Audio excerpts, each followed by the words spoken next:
হলের শিক্ষার্থী।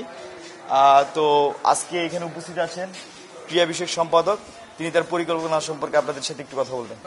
জি, যে আমি প্রস্তুত দিব, আগে একটু ওনাকে আমি পরিচয় করে দিই। আলামিন সরকার, ক্রীড়া বিষয়ক সম্পাদক, আসন্ন ডাকসু পদপ্রার্থী। জি বলুন। আসসালামু আলাইকুম।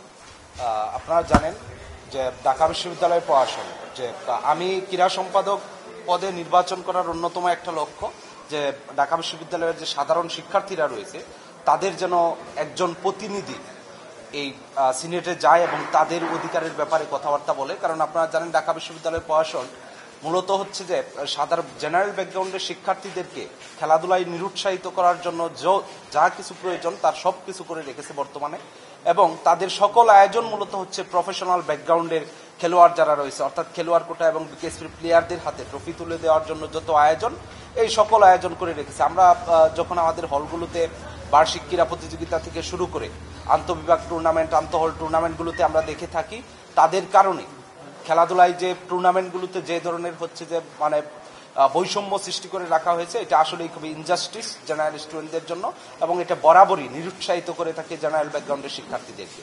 কারণ আপনি যখন দেখবেন একটি ডিপার্টমেন্টে 5-6জন হচ্ছে যে কোটার প্লেয়ার রয়েছে, অন্য ডিপার্টমেন্টে একজনও নেই, তখন সেক্ষেত্রে হচ্ছে যে ডিপার্টমেন্টে নেই সে ডিপার্টমেন্ট জানে টুর্নামেন্ট শুরুর আগেই সে হেরে গিয়েছে, অর্থাৎ তখন হচ্ছে যে জেনারেল ব্যাকগ্রাউন্ডের শিক্ষার্থী যারা তারা কিন্তু ডিমোটিভেটেড হয়ে যান। সো সেই জায়গা থেকে হচ্ছে যে আমি এই বৈষম্য দূর করার জন্য পাশাপাশি অবকাঠামোগতে বেশ কিছু উন্নয়ন এবং আমরা আমাদের অনাবাসিক শিক্ষার্থী যারা রয়েছে তাদেরকে নিয়ে আমাদের নির্দিষ্ট একটা পরিকল্পনা রয়েছে, তাদের জন্য যেন অ্যানুয়াল স্পোর্টস ডে, পাশাপাশি তাদের যে আন্তঃহল টুর্নামেন্ট হলেও আন্তঃবার্ষিক টুর্নামেন্ট কখনো হয়নি, যেন আন্তঃবার্ষিক টুর্নামেন্টও প্রশাসন কর্তৃক আয়োজিত হয়, সেটিও আমাদের অন্যতম একটি লক্ষ্য। এর পাশাপাশি হচ্ছে নারী শিক্ষার্থীদের যে 5টি হল রয়েছে, সে 5টি হলে যখন আমরা বুথ বসিয়েছিলাম তখন তারা বলেছিল যে কখন খেলা হয় এবং সারা বছর কখনোই খেলাধুলার পরিবেশ থাকে না। তো সে পরিবেশ আউটডোর এবং ইনডোর গেমসের ইকুইপমেন্টস এবং মাঠ ব্যবস্থার যে সংস্কার এবং গ্রাউন্ড তৈরি করে সেটি আমরা তৈরি করে দিতে চাই। পাশাপাশি আপনারা জানেন ই স্পোর্টস বর্তমানে বাংলাদেশে অনুমোদিত, তো আমরা এই স্পোর্টসকে ঢাকা বিশ্ববিদ্যালয়ে হচ্ছে যে প্রশাসন কর্তৃক স্বীকৃতি দিয়ে এবং সেটিকে যেন বার্ষিকভাবে এবং রেগুলার বেসিসে বিভিন্ন ধরনের ইভেন্ট আয়োজন করে তাদেরকে উৎসাহিত করা হয়, সেই ব্যাপারটিও আমাদের অন্যতম একটি লক্ষ্য। ওকে, আর কোনো প্রশ্ন?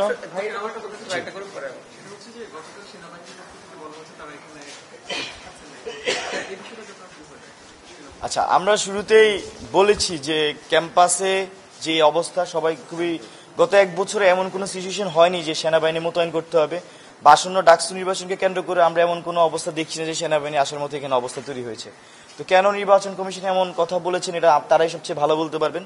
তবে আমরা মনে করি যে বিশ্ববিদ্যালয়ের যে সহাবস্থানের রাজনীতি আবার ডাকসুকে কেন্দ্র করে প্রচার প্রচারণা খুবই চমৎকারভাবে চলছে। যে কয়েকটা আসনবিধি ভঙ্গ হয়েছে সেগুলোর বিরুদ্ধে প্রশাসন ব্যবস্থা নিলে আর কোনো প্রশ্ন থাকতো না।